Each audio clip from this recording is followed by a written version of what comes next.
பதிவு வந்து திருமண தகவல் நிலையம், ஸ்ரீ ராஜேஸ்வரி திருமண தகவல் நிலையம், சங்கரன் கோவில், என்ஜிஓ காலனி.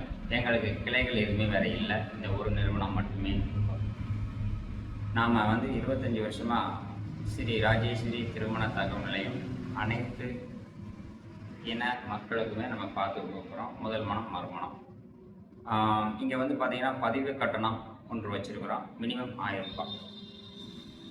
அடுத்து வந்து பார்த்திங்கன்னா 2000, 3000, 5000, 10000 இந்த மாதிரி நம்ம பதிவு கட்டணம் வாங்குகிறோம். என்ன சார் இவ்வளோ பணம் வாங்குகிறோமா அப்படின்னு ஒரு சிலர் சொல்லுவாங்க. ஓகே, நம்ம 1000 ரூபாய் நீங்கள் கட்டினீங்கன்னா ஐடி பாஸ்வேர்டு தருவோம், நீங்கள் ஆன்லைனில் பார்த்துக்கலாம். எவ்வளோ நாளைக்கு பார்க்கலாம் சார் அப்படின்னு கேட்டிங்கன்னா 6 மாதம் வரைக்கும் பார்த்துக்கலாம். இந்த 1000 ரூபாய்க்கு ஒரு 20 கான்டாக்ட் நீங்கள் எடுத்துக்கலாம். 2000 ரூபாய்க்கு 40 கான்டாக்ட் எடுத்துக்கலாம். 3000 ரூபாய்க்கு வந்து பார்த்தீங்கன்னா 50 கான்டாக்ட் எடுத்துக்கலாம். ஸோ இந்த 3000 ரூபாய் பதிவு பண்ணும்பொழுது ஒரு பொண்ணு பிடித்திருந்தால் அந்த பெண்ணினுடைய விவரத்தை நாங்களே கேட்டு உங்களுக்கு சொல்லுவோம்.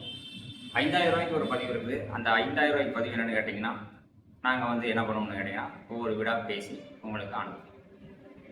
10000 ரூபாய் பதிவு என்னென்னு கேட்டிங்கன்னா ஆஃபீஸில் இருக்கிற ஒரு 4-5 பேர் எடுத்து டெய்லி ஒவ்வொரு இடமா அனுப்பி அந்த தகவல் கொஞ்சம் ஃபாஸ்ட்டாக ஃபாலோ பண்ணுவாங்க. சார் இதுதான் பதிவு, 1000, 2000, 3000, 5000, 10000, 5 பதிவு. திருமணம் முடிஞ்ச பிறகு கமிஷன் ஒன்று உண்டு, அது உங்களுடைய விருப்பம். நீங்கள் கொடுத்தாலும் சரி கொடுக்கலாலும் சரி.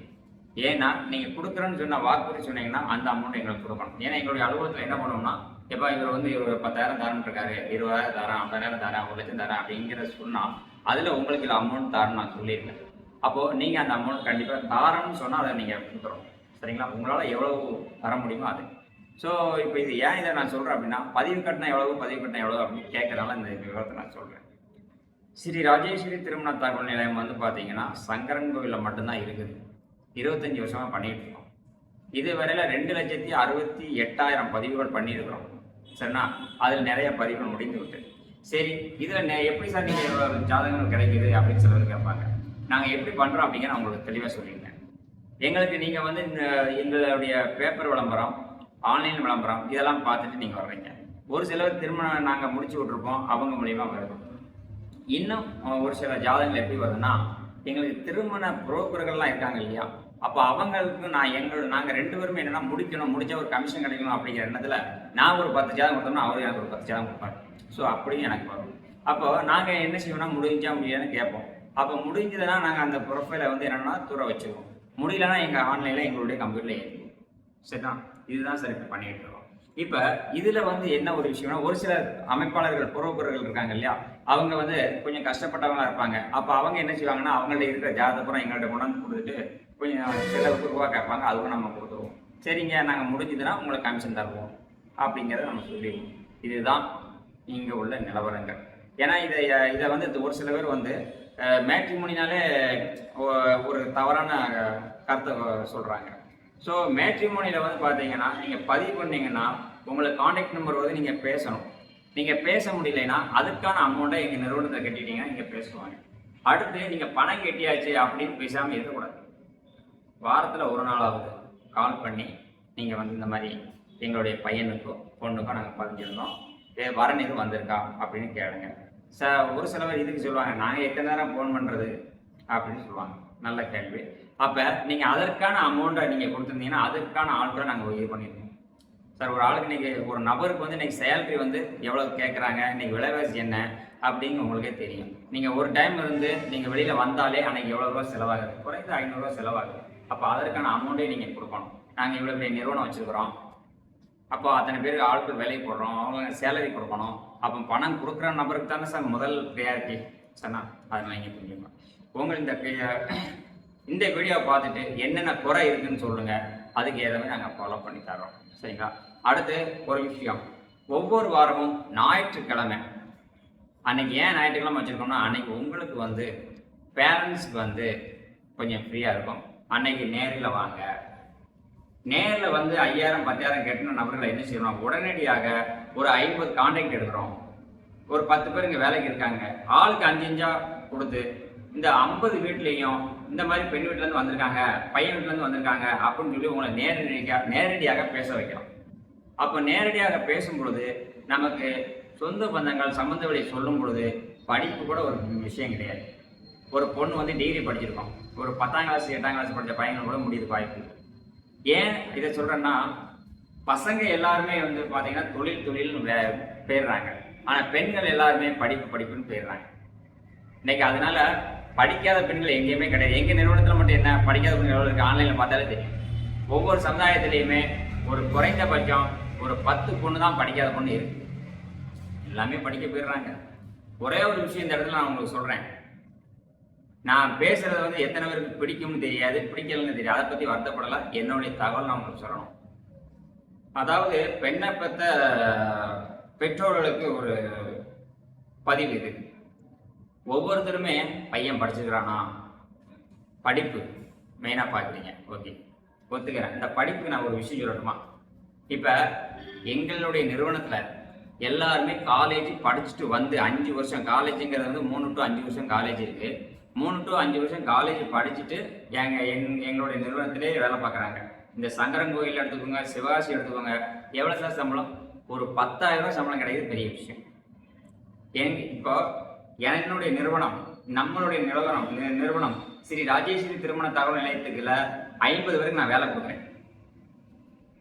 5ஆம் கிளாஸ் படித்தவங்க 25,000 வரைக்கும் சம்பளம் கொடுத்துருக்குறேன். 5ஆம் கிளாஸ் படித்த ஒரு லேடிஸ்க்கு வந்து எவ்வளோ கொடுத்துருக்குறேன்? 25,000 சம்பளம் வாங்கியிருக்காங்க. இன்னைக்கு தேதி 9/5 இந்த பதிவு போடுறேன். இன்னைக்கு வந்து கூட வேலை பார்க்குறவங்க கேட்டால் அவங்க யார் என்னன்னு ஏன்ட்ட கேட்க வேண்டாம், அவங்கள நீங்கள் பார்க்கலாம். எப்படி சம்பளம் கொடுக்குறேன்? சம்பளம் கம்மி தான்.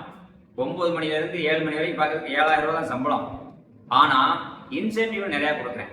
ஒரு கல்யாணத்தை முடிச்சு விட்டா 5,000 10,000 அப்படின்னு கொடுக்குறேன். ஒரு மனிதர் வந்து 2 கல்யாணத்தை முடிச்சா போதும். என்கிட்ட டேட்டா அவ்வளோ இருக்குது, லட்சக்கணக்கான டேட்டா இருக்குது. நான் ஓனர், நான் என்ன பண்ண முடியும்? எல்லாத்தையும் பேச முடியுமா? அதுதான் இவ்வளோ பேர் ஆட்களை வேலைக்கு வச்சு இப்படி பேசுங்கன்னு ட்ரைனிங் கொடுக்குறேன். என்னுடைய 25 வருட அனுபவத்தை நான் மக்களுக்கு சொல்கிறேன். மக்களுக்கு வந்து பார்த்தீங்கன்னா இன்சென்டிவ், டெய்லி இன்சென்டிவ், வார இன்சென்டிவ், மாச இன்சென்டிவ், கல்யாணத்தை முடிச்சு விட்டா ஒரு இன்சென்டிவ் அப்படிங்கிறத நிறைய ஊக்கத்தை வச்சுருக்கிறேன். ஏன்? அப்போ தான் அவங்க நல்லா ஒரு ஆர்வமாக வேலை வைப்பாங்க அப்படிங்கிறதான். அப்போ பெண்ணை பெற்றவர்களே, என்கிட்ட ஒரு டிகிரி படித்த, என்கிட்டன்னு இல்லை, சங்கரன்கோயிலில் ஒரு பெரிய டவுனில் தென்காசி மாவட்டத்தில் ஒரு டிகிரி 5 வருஷம் படிச்சுட்டு வந்த ஒருத்தருக்கு வந்து சேலரி எவ்வளவு? 10,000 ரூபாய் கிடைக்கிறது கஷ்டமா இருக்கு. அப்ப ஒரு கொத்தனாருக்கு ஒரு நாளைக்கு சம்பளம் எவ்வளவு? 1000 ரூபாய். ஒரு பெயிண்டருக்கு எவ்வளவு சம்பளம்? 1000 ரூபாய். ஒரு எலக்ட்ரிஷியனுக்கு எவ்வளவு? 1000 ரூபாய். அந்த கொத்தனாரோ எலக்ட்ரிஷியனோ பெயிண்டரோ புற கிடக்கு, கொஞ்ச நேரம் தான் வேலை. அந்த வேலைக்கு வந்து பார்த்தீங்கன்னா அவர் 10 நேரம் வேலை பார்த்தா கூட என்னது அன்னைக்கு ஒரு நாள் சம்பளம். ஒரு எலக்ட்ரிஷியன், சார் வீட்டில் ஒரு பீஸ் போயிடுச்சு, அங்கேருந்து நான் வண்டியில் வரணும், ஒரு நாள் சம்பளம் ஆகும் அப்படிம்பாரு. அது ஒரு சில பேர் என்ன 10 வீட்டில் வேலை வைப்பாங்க ஒரே நாளையில். அப்போ அவங்க வரும்பொழுது என்ன, நான் அங்கேருந்து வண்டியில் வரணும், 10 ரூபா பெட்ரோல் செலவானாலும் கூட 1 லிட்டர் பெட்ரோலுக்கு 100 ரூபா கொடுங்க, ஒரு 300 ரூபா கொடுங்க. அவர் என்ன செய்வார்? வருவார். சில நுணுக்கமான பேர் 10 நிமிஷத்தில் போட்டு மனச்சாட்சியோட ஒரு 100 200 வாங்கக்கூடிய ஆளுக்கும் இருக்கிறாங்க. சில பேர்லாம் வந்தால் ஒரு நாள் சம்பளம். அப்போ ஒரு 4 வீட்டில் பார்த்தாருன்னா 2,000 ரூபா குறைஞ்சிது. மாதம் 50,000 ரூபாய் ஒரு எலக்ட்ரீஷியன். பிளம்பருக்கு, சார் வீட்டில் பைப் அடைச்சிக்கிடுச்சு சார், அப்போ எவ்வளவு? குறைஞ்சது 1000 ரூபாய். கொத்தனாருக்கு 1000 ரூபாய். ஒரு பெட்டி கடை வச்சிருக்கவனுக்கு பெண்ணை கொடுக்கறதுக்கு நம்ம யோசிக்கிறோம். ஒரு பெட்டி கடை வச்சிருந்தா என்னங்க வருமானம் வருது இன்னைக்கு தெரியுமா உங்களுக்கு? தெரியாது. என்ன சார் வருமானம்? 100 ரூபாய்க்கு அவர் விற்பனை செஞ்சாருன்னா 25 ரூபா இருக்கு சார். 25 ரூபாயிலிருந்து 40 ரூபா இருக்கு சார். எப்படின்னு கேட்குறீங்களா? ஒரு வாழைப்பழம் வந்தா எவ்வளோ ரூபா கிடைக்கும்? அது உங்களுக்கு தெரியுமா? தெரியாது. அதே மாதிரி ஒவ்வொரு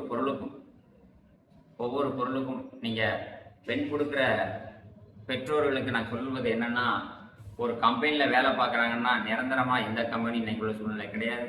சில பேர் நான் கவர்மெண்ட் வேலை, எந்த கவர்மெண்ட்டுங்க உருப்படியாக இருக்குது? இன்னைக்கு கவர்மெண்ட்னால ரொம்ப கஷ்டமாக இருக்குது. என்ன? அதனால் மக்களே, ஒரு குடும்பம், அவனுக்கு ஒரு சொந்த வீடு இருக்குதா, அவள் அப்பா அம்மா எப்படி இருக்கிறாங்க, எல்லாருமே இன்னைக்கு உலகத்தில் வந்து யாருமே பட்னியாக கிடந்து சாப்பிட்றது கிடையாது இல்லையா? ஆனால் பெண்களும் இருக்கிறத வச்சு வாழுங்க. இன்னைக்கு எங்கள் அக்கா அந்த வட்டம் அச்சய தீதிக்கு வந்து நகை எடுக்க போகிறோன்னு சொன்னாங்க. ஒரு நகை எடுக்கணும்னு நகை கடையில் எனக்கு ஃபோன் வரும். நகைக்கடையில் எப்படி ஏமாற்றம் நடக்குது அப்படின்னா, அச்சய தீதியை முன்னிட்டு செய்கூலி சேதாரம் இல்லை. ஆனால் ஒரு கிராமுக்கு 700 ரூபா, 500 ரூபாயிலேருந்து 700 ரூபாய் எக்ஸ்ட்ரா கொடுக்கும். அப்போ நான் சொன்னேன், ஏக்கா எத்தனை பவுன்? 3 பவுன். 3 பவுன் எடுக்க போகிறேன். 3 பவுனுக்கு மூவட்டா 24 கிராம். 24 கிராமுக்கு 500 ரூபாயிலேருந்து 700 ரூபா வரைக்கும் செய்கூலி சேதாரம் கிடையாது. ஆனால் நெட்டாக வாங்கிக்கணும்னு சொல்லாங்க. அப்போ 24 கிராமுக்கு நீங்கள் எவ்வளோ ஒன்று 700 ரூபா கணக்குக்கு 500 ரூபாய் வச்சா கூட எவ்வளோவது 12,000 ரூபா.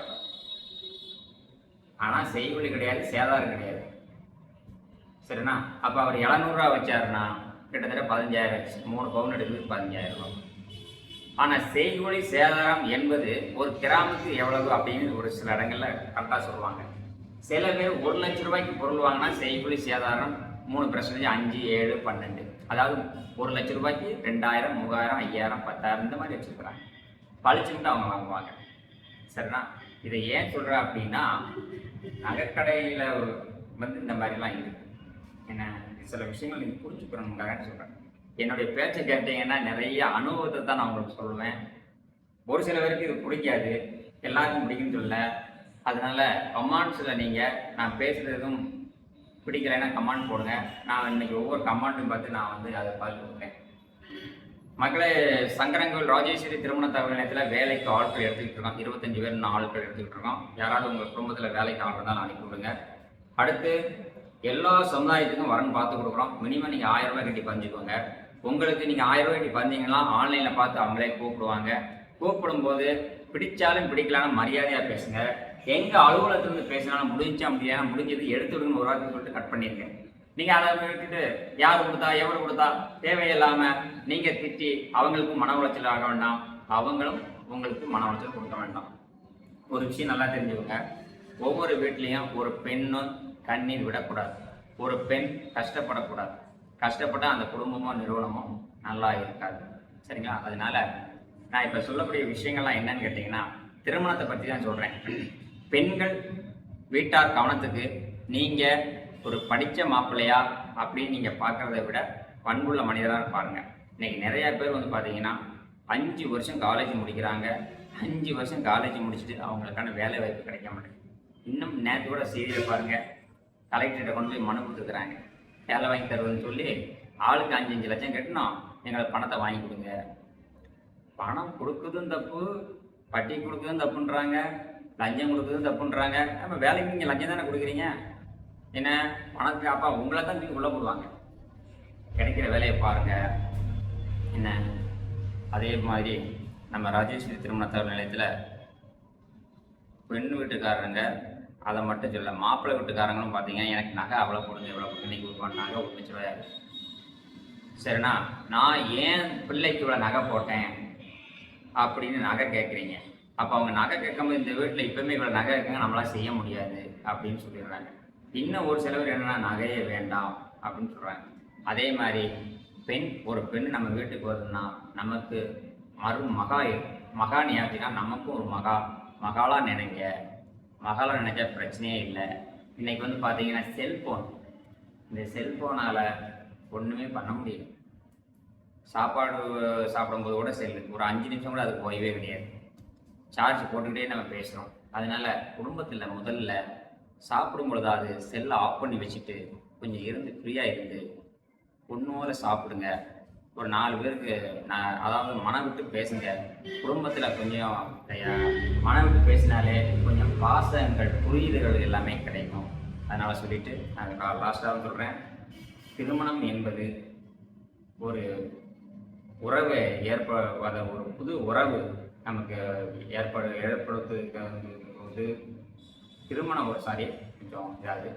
திருமணத்தை வந்து பார்த்தீங்கன்னா ஒரு புது உறவை நாங்கள் உங்களுக்கு ஏற்படுத்தி கொடுக்குறோம். எங்களை தவறாக நினைக்காதீங்க. நீங்கள் ஃபோன் எடுக்கலாம் கூட ஒரு கால் பண்ணுங்கள். வாட்ஸ்அப்புக்கு இப்போ உங்களுக்கு வந்து நான் 4 நம்பர் கொடுக்குறேன். இதில் விசிட்டிங் கார்டு வரும், அதில் கூட ஒரு கால் பண்ணுங்கள். வாட்ஸ்அப்பில் பேசி அனுப்புங்க. சரிங்களா? உங்களுக்கு நான் சர்வீஸ் பண்ணணும் அப்படின்னு நினைக்கிறேன். ஏதாவது குறைகள் இருந்தால் திரும்ப என்னை கூப்பிடுங்க. நன்றி.